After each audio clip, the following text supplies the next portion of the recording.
Actually वो forest right act 2007 में already enforce हो गया था throughout the India except Jammu and Kashmir. तो उसका प्रोविजन में हर schedule tribe and other forest dwellers को हक है, जो रिजर्व फॉरेस्ट जहाँ भी था है वहाँ में जो बैठ रहा था उनको वहाँ कंटिन्यू एंड लैंड होल्ड करने का एंड बहुत सा हक है, इंक्लूडिंग गेटिंग कंपेंसेशन। और तो ये था। और वो जो एक ऑल अरुणाचल में भी लागू होगा, यहाँ से भी नोटिफिकेशन निकाल दिया, जो बैकअप नोटिफिकेशन बोल सकता है, जो अपॉइंटमेंट, इसको अपॉइंटमेंट बोलता है। तो यहाँ का स्टेट जो हमारा सोशल वेलफेयर कमिश्नर ने वो उसको इन्फोर्स कर दिया था। तो इन्फोर्स करने से वो law applicable in Arunachal also. तो under that circumstances we are free from reserve forest. Reserve forest जो है, पापुम रिजर्व फॉरेस्ट आता है हम लोग का, जो 1966 में आपको नोटिफाई किया था असम गवर्नमेंट। उस समय हमारा गवर्नमेंट नहीं था। तो वो नोटिफिकेशन होने का बाद, लेकिन ये एक आने का बाद हम ऑटोमेटिक उससे बाहर हो जाता है, मतलब बाहर निकल जाता है। तो निकलने के बाद हम लोग एवरी राइट वो हो जाता है। तो उसी हिसाब से we were getting like compensation. जो हाईवे है, आपको पावर ग्रिड है, हाईवे में भी 2-3 है, तो बहुत सा चीज में हम लोग इवन कंपेंसेशन भी मिला है। That means that law was applicable. And zoom cultivation act है उसको, क्योंकि पहाड़ इलाका में और जो शिफ्टिंग वाला है उसमें जनरली जूम कल्टीवेशन को वो एडॉप्ट करता है, वो लैंड एक्विजिशन में सेक्शन 10 को। तो उस हिसाब मिलने का बाद अभी जो रिसेंट जो एक पावर ग्रिड जो ऑल अरुणाचल को एक स्कीम लिया है पावर सप्लाई देने का, स्टेशन बनाने का, तो चीजा और पाके केसंग में अलग अलग जगह है। तो उस पर फिर वो टावर बैठाने के लिए जो आपको ट्रांसमिशन लाइन के लिए वो लैंड एक्वायर करना पड़ता है। तो यहाँ में देखा है कि वो एक्वायर नहीं करके उन लोग ने रिकॉर्ड का हिसाब से फॉरेस्ट से उन लोग ने ये कर लिया है। जबकि फॉरेस्ट अभी जब हम लोग को ऊपर में है ही नहीं, तो फॉरेस्ट कैसे ओनरशिप हो गया। तो उसी एंगल से हमने देखा कि वी वेर नो, हम लोग का जो राइट को वो यहाँ में इग्नोर किया गया। तो इस इग्नोर का नाते, और मैं एक नोटिफिकेशन देखा था जो पावर डिपार्टमेंट जो यूजर एजेंसी है, पावर डिपार्टमेंट एक्चुअली वो नहीं निकालना चाहिए, क्योंकि वो यूजर, वो खुद एप्लीकेंट है लैंड के लिए। तो एप्लीकेंट अपने आप से ऑर्डर निकालता है कि आपको ये हक नहीं है, ये नहीं है, ये रिजर्व फॉरेस्ट आता है, आपको इन टाइटल नहीं है। इन टाइटल देखो, कंपनसेशन को अलग से लिखा है, और इन टाइटलमेंट नहीं है। इन टाइटलमेंट मीन्स हम ओनरशिप में नहीं है। ऑनर होगा तब हम कंपनसेशन मिलेगा, कंपनसेशन इज सेकेंडरी। तो मीटिंग पहले भी हुआ था पाकी केसंग में, जहां में मुझे इनवाइट किया गया था, वहां का पब्लिक लोग, हमारा ऑनरेबल एमएलए तो पाकी केसंग वांगे साहब, बीराम वांगे साहब बुलाया था वो साइड मीटिंग, और डीसी पावर ग्रिड सारा ऑफिशियल टॉप ऑफिशियल आया था। तो मैंने रिप्रेजेंट किया एंड मैंने पावर पॉइंट दिया, पावर प्रेजेंटेशन दिया, जो एक्ट को रिफर करके, जो जूम कल्टीवेशन एक्ट है, जो right to fair and compensation वो एक्ट, वो भी लागू है। ये हमारा 12 पक्के से में ऑलरेडी लागू हो चुका है, क्योंकि सीधे तो पकड़ो में वो एक्ट को इम्प्लाई किया है, मतलब कंप्लाई किया है। तो करने का बाद फिर ये जो ये और ये forest right act, schedule tribe dwelling house वाला वो एक्ट जो 2006 वाला, वो भी एप्लीकेबल है। लेकिन ये होने का नाते तो मैंने उसको सारा अथॉरिटीज को जो भी थे मीटिंग में, सारा को मैंने ये एक्ट को रिफर करके बताया। तो then that point of time everywhere satisfy, क्योंकि कानून को कोई बता देता है तो वो लोग मान गया। एंड उसी हिसाब से वो लोग एक दो जगह में प्रोसेस भी किया। लेकिन ऑल ऑफ सडन उस दिन एक इसमें सोशल मीडिया में आया कि अभी उसको बाहर कर दिया, हम लोग को बाहर कर दिया, और हम लोग का लैंड ओनरशिप को हटा दिया, मतलब। तो इसीलिए हम लोग सब एग्रीव हो गया, 12 पक्के के संग इंटायरली एग्रीव हो गया। क्योंकि बचा था पप्पू वैली, उसको भी फॉरेस्ट लैंड डिक्लेयर कर दिया। तब तो इंटर 12 पक्के के संग एक डिस्ट्रिक्ट है वो इंटायरली फॉरेस्ट का कवरेज में आ गया। तो इसीलिए बहुत बड़ा कंसर्न इशू था सबके लिए, नेक्स्ट जनरेशन के लिए। तो मैं एक सीनियर फॉर्मर एमएलए जो लॉ मेकर के हिसाब मुझे मालूम है कानून क्या चीज है, what is notification, what is जो भी सिस्टम है, व्हाट इज एडमिशन, वो देख के मैंने फिर इसको पब्लिक को एक्लार किया और मैं प्रेस कॉन्फ्रेंस गवर्नमेंट के अटेंशन को ड्रॉ किया। At the same time public domain में भी रख दिया, देखो ये ऐसा ऐसा हो रहा है। तो उसी में हमने बोला था कि इसका एक जनरल मीटिंग होगा और ये एक पार्लियामेंट एक्ट को एक ओवरराइड किया है जो स्टेट गवर्नमेंट है, जो आर्टिकल 256 को कॉन्ट्रेस्ट करता है। मतलब आर्टिकल 256 आप पढ़ेंगे तो मालूम होगा कि जो भी पार्लियामेंट में जो एक्ट पास होता है स्टेट एप्लीकेबल है एंड दे शुड माने इसको वो करना है, इन्फोर्स करना है। तो उसको भी बाईपास किया क्योंकि पार्लियामेंट एक्ट को स्टेट असेंबली या स्टेट कैबिनेट ने ये कैबिनेट सिटिंग होके ये उसको बोलता है आप इंटाइटल नहीं है, जबकि वो एक बोलता है इंटाइटल है। तो उसको हम लोग क्लैरिफिकेशन करने के लिए और पब्लिक को अवेयर करने के लिए, क्योंकि पब्लिक अवेयर होना बहुत जरूरी है, क्योंकि जिस जगह में वो रह रहा है एंड यंग जनरेशन जो भी है, क्योंकि हम लोग जो भी है कर रहा है तो यंग जनरेशन के नेक्स्ट जनरेशन के लिए कर रहा है। गवर्नमेंट ऑफ इंडिया से भी लेटर था 3-4 तो जो पावर डिपार्टमेंट को भी दिया, गवर्नमेंट ऑफ अरुणाचल को दिया, स्पेशली पीसीसीएफ जो स्टेट का फॉरेस्ट अथॉरिटी है उनको भी डायरेक्टिव था कि कंप्लायंस करेगा फॉरेस्ट राइट एक्ट 2006 को। तो कंप्लाइन होने से हम ओनरशिप भी है, कंपेंसेशन तो ऑटोमेटिक है। But this instruction directive were ignore. Even court से भी ऑर्डर है, उसमें भी लिखा है कोर्ट का कोई भी ऑर्डर है उसको इम्प्लीमेंट करना है। तो कोर्ट ऑर्डर एक लिविंग ऑर्डर था, लिविंग एग्जाम्पल था, जो मायादोलो वर्सेस विजय तची जो एक एलपीसी को लगता है और उसमें कोर्ट लास्ट में वर्डिक्ट देता है कि मायादोलो का एलपीसी कैंसिल और जो विजय तची या उनका पार्टी जो पिटिशनर थे उनको एलपीसी देना है।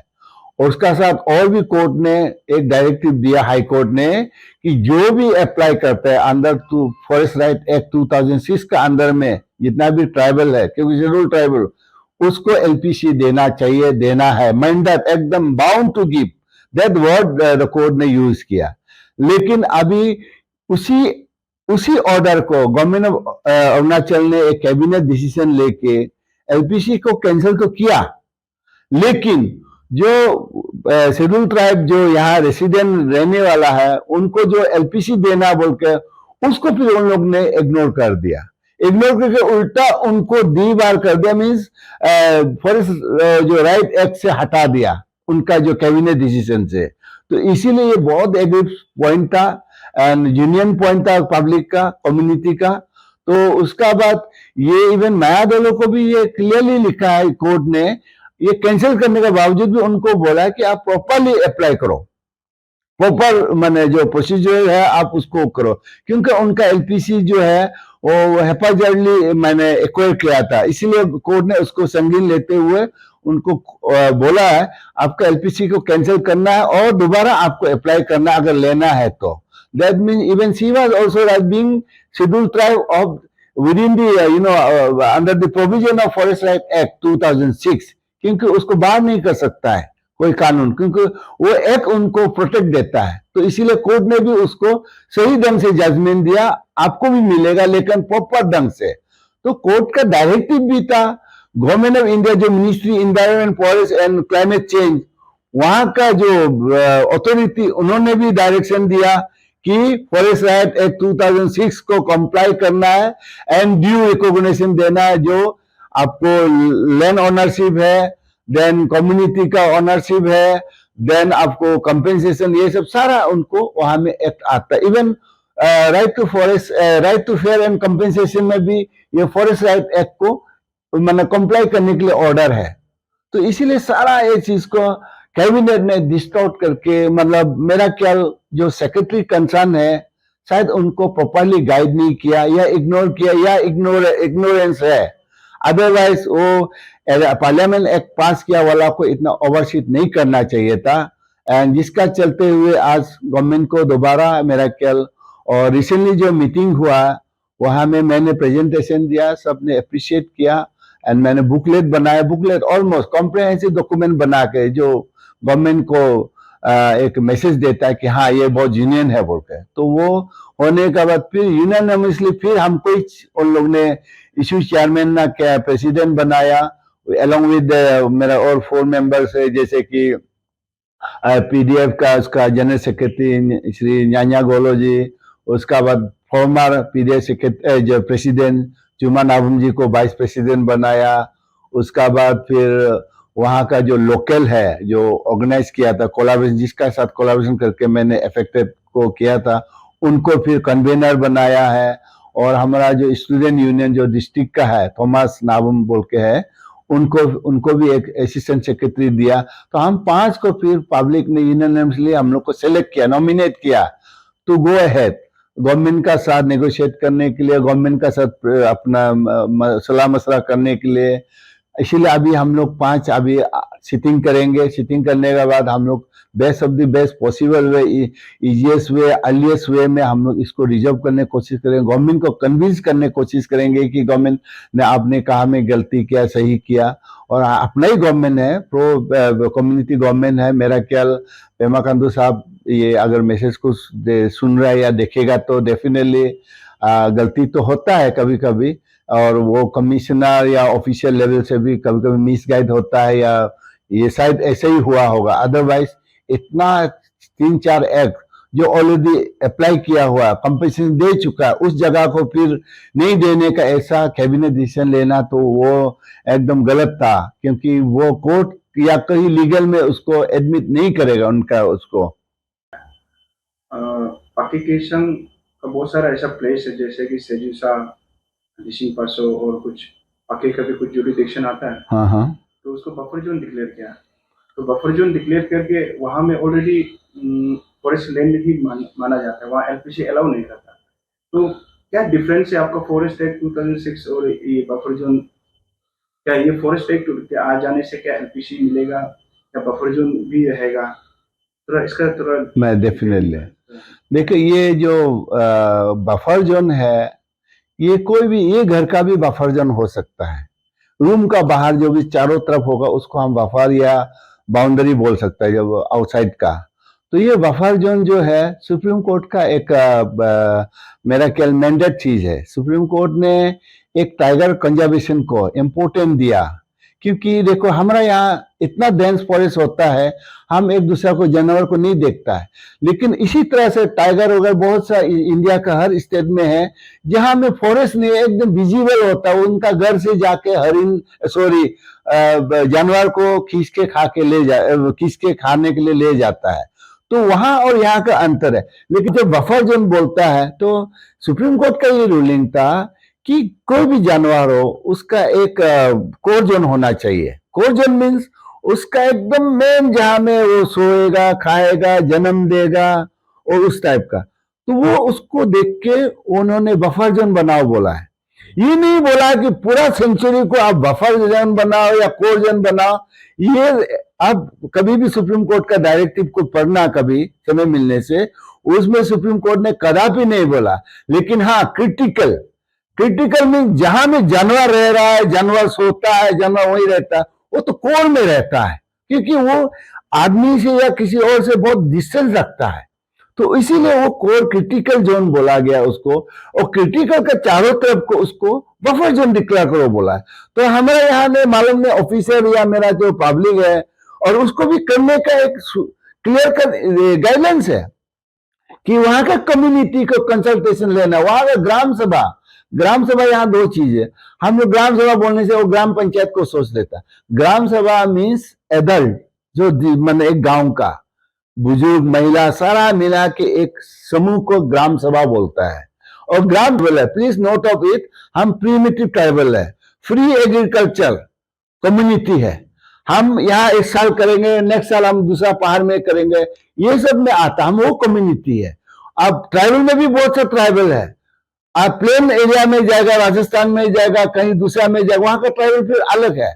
तो हम लोग का ट्राइबल अलग है, लेकिन इसीलिए यहाँ मिक्सअप कर देता है पॉलिसी मेकर लोग, उसको एनालिसिस सही नहीं कर पाता, या हम लोग का जो रिप्रेजेंटेटिव है जो दिल्ली जाता वो अच्छा से उसको शायद एक्सप्लेन नहीं करता होगा, जिसका चलते हुए जो वहां का जनरल जो स्टैंडर्ड है या जनरल रिक्वायरमेंट है हमारे ऊपर में थोप देता है, जो हमको कंपेल होके उनका पॉलिसी में जाना पड़ता है। अदरवाइज सुप्रीम कोर्ट का क्लियर कार्ड है, क्रिटिकल जोन का सराउंडिंग को आप बफर जोन बना बोला है, सारा पार्क को बनाओ नहीं बोला है, ये रॉन्ग है।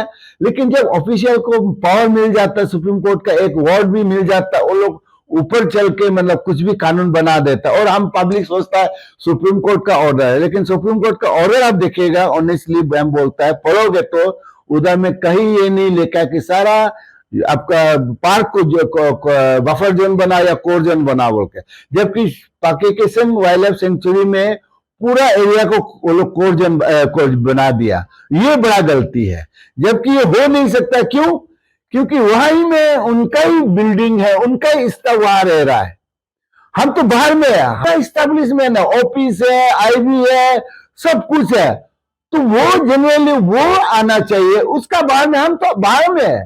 तो यहां में भी टेक्निकली जिसने भी किया हो वो माइंडफुल वे के नहीं किया होगा, या जो भी हमारा इलेक्टेड लीडर है या जो भी ग्राम सभा है उसको कॉन्सेंट नहीं लिया, या कॉन्सेंट लिया भी है तो मेरा ख्याल मिस गाइडेड होके लिया है। तो इसीलिए ये बफर जो है अभी सस्पेंडेड है, प्लीज नोट ऑफ इट। अभी आप बफर जोन है वो नहीं बोल सकता है।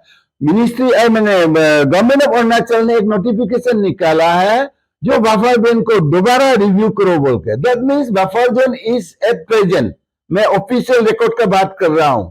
जब PCCF secretary of forest environment forest बोलता है कि ये बफर जोन को दोबारा ये करो, that means that buffer zone which was declare earlier 10 kilometre it is suspended. ये टेक्निकल एंड लिटरली मैं बात कर रहा हूं।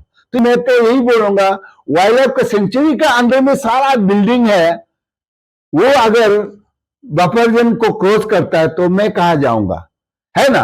तो इसलिए वहां में मैंने टेक्निकली वही होना चाहिए बफर जोन या जो भी हो, हम बफर जोन में नहीं आना चाहिए। बाकी किस्म का तो सवाल ही नहीं है। देखो अगर आपका जो फॉरेस्ट एक्ट 2006 जो अभी आप इशू उठाया है, अगर ये गवर्नमेंट अच्छा से ये पॉलिसी को कंप्लाई करता है कि उसका जो भी लॉ है, पॉलिसी है, तो क्या इससे लोकल्स को एलपीसी या कोई भी सोशल गवर्नमेंट का इंफ्रास्ट्रक्चर आता है या तो कोई रोड आता है, वहाँ पर लोकल कंपनसेशन मिलेगा? आपको कहने में ऑब्वियसली, और ना होगा तो अगर एलपीसी होगा तभी तो उसका ऑब्वियसली हाँ मिलेगा।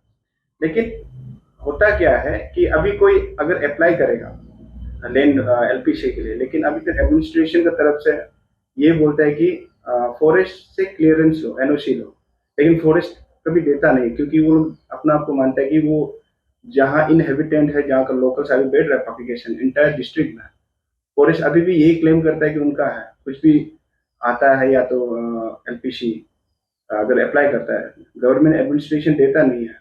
उसका कारण से बहुत वहाँ का स्पेशली अनएम्प्लॉयड यूथ को इफेक्ट पड़ता है कि विदाउट एलपीसी बैंक आपको लोन देगा नहीं। तो आजकल आप पता है कि अनएम्प्लॉयमेंट इतना ज़्यादा है कि बैंक अगर लोन नहीं देगा तो आप कुछ बिजनेस कर भी नहीं सकता। तो सर इसका ऊपर आप लोग हैज़ आप farmer MLA, has a senior leader, आप लोग इसका एरिया का, डिस्ट्रिक्ट का क्या आप लोग सोल्यूशन या तो क्या सोचता है इसके बारे में?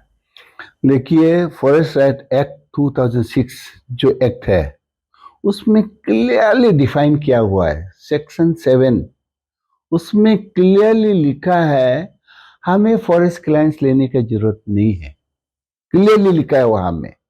जो हमको राइट बेस करता है ना, बेस मीन्स हमको जो पावर मिलता है, और हम 4 हेक्टर्स हम ओनरशिप हो सकता है मेरा नाम पे, तो दैट इज देयर, हाँ वो क्लियरली लिखा हुआ है।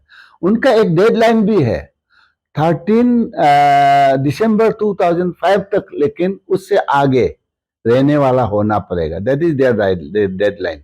उससे बाद में आया होगा तो यू आर नॉट एलिजिबल, उनका जो एक्ट का हिसाब से प्रोविजन। तो अब ये जहां तक फॉरेस्ट राइट एक्ट है वो हमको सब प्रोटेक्शन देता है। आप एलपीसी ले सकता है, मैं उस दिन मीटिंग में भी बोला, डीसी ऑफिस सामने आज भी कोई है, ड्राफ्ट करो, मैप बनाओ, डीसी का पास जाओ, एलपीसी है, लेकिन वो कोर्ट ऑर्डर भी कोर्ट करो, एंड वो जो फॉरेस्ट एक्ट को भी कोर्ट करो, वो डीसी देना पड़ेगा, अदरवाइज क्वांटम होगा। क्यों आप कोर्ट ऑर्डर को कैसे डिनाई किया, है ना? तो इसी को, क्योंकि पब्लिक को हक को छीनने का किसी को अधिकार नहीं है। By the people for the people, I am stressing this, by the people for the people. सिर्फ बाय द के लेके क्यों फॉर द के लिए नहीं करता है? This is the big question to government, to all elected body. मैं ये बोलता हूं ऑल इलेक्टेड बॉडी को, ये सबसे बड़ा क्वेश्चन है। आप बाय दी पीपल के चेयर पे बैठ गया एंड फॉर दी पीपल के लिए आप जीरो है, आप इनिशिएटिव नहीं लेता है, आप प्रोटेक्ट नहीं करता है। कानून जो ऑलरेडी बनाया हुआ प्रोटेक्ट कानून को भी आप उसको यूज नहीं करता, उल्टा negative order, negative cabinet decision देता है। ये दुख का बात है। एंड रियली टीचीएमओ जब तक मतलब दुनिया में जिंदा है, ऐसा गलत ऑर्डर को कभी हम साथ हो नहीं देगा और हम इसके लिए लड़ेगा। ये और अरुणाचल के कहा जाए तो ये मैंने लड़ा है और अरुणाचल के लिए। और अरुणाचल में तिरप चांगलांग में भी रिजर्व फॉरेस्ट है, दापोरिजो में भी हमने सारा रिकॉर्ड देखा है। आपको ये आदि गालोर हर जगह में ये रिजर्व फॉरेस्ट है, रोइंग में है। तो सारा के लिए हम 12 पके के हमारे 12 पके के ने इस बार आई ओपनर का काम किया। I really extend my heartful thanks to people of 12 Pake Kesang and media बंधु।